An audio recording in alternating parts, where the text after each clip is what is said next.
শাকিব খান বীরকে ভালোবাসে না, একদমই ভালোবাসে না, কেয়ার করে না, পছন্দ করে না, বীরকে মানে দেখতেই পারে না, জয়কে অনেক বেশি ভালোবাসে। এই টাইপের কথা সোশ্যাল মিডিয়ায় অনেক ঘুরপাক খাচ্ছে। আপনারা এই ছবিগুলো দেখে বলেন তো যে বীরের প্রতি তার ভালোবাসা নাই। কিছু ছবি কিন্তু মনে হয় এগুলো কিন্তু ক্যান্ডিড পিক, এগুলা জাস্ট মনে হয় না যে আমরা ক্যামেরার সামনে দাঁড়িয়েছি আমার ছবিটা তুলো, এরকম না।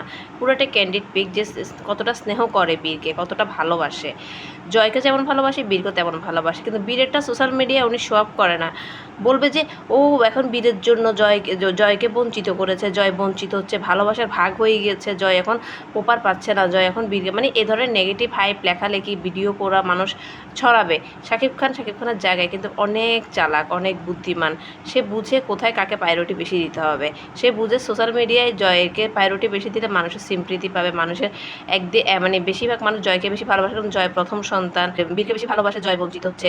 মানে বীরের উপর সব দায়ভার আসবে যে বীরের জন্য আজকে জয় এটা পাচ্ছে না, ওটা পাচ্ছে না, জয় অসুস্থ হয়ে যাচ্ছে, যে সাকিবের কেয়ার ভালোবাসা পাচ্ছে না বিদায়। তাই শাকিব খান এটা দেখায় না। শাকিব খান সবসময় জয়ের প্রতি ভালোবাসা দেখায়, এটা একটা টেকনিক। কারণ এই টেকনিকটা আপনারা কেউ বুঝবে না। শাকিব খানের টেকনিক যে বুঝে সেই মানে বুঝে। শাকিব খানের টেকনিকটা আমি বুঝতে পেরেছি যে জয়কে এগুলো সব করতেছে। কারণ জয়কে যদি না দেখায় জয়ের প্রতি ভালোবাসা, এটা মানুষ বলবে যে শাকিব খানের জন্য আজকে জয়ের এই অবস্থা, জয়ের এই সমস্যা বা কোনো একটা সমস্যা হইলেই এখন শাকিব খানের দোষ আসবে, এখন শাকিব খানের জন্য এরকম হয়েছে। আর বীরকে ভালোবাসা দেখাইতে তো দুনিয়া উল্টেই যাবে।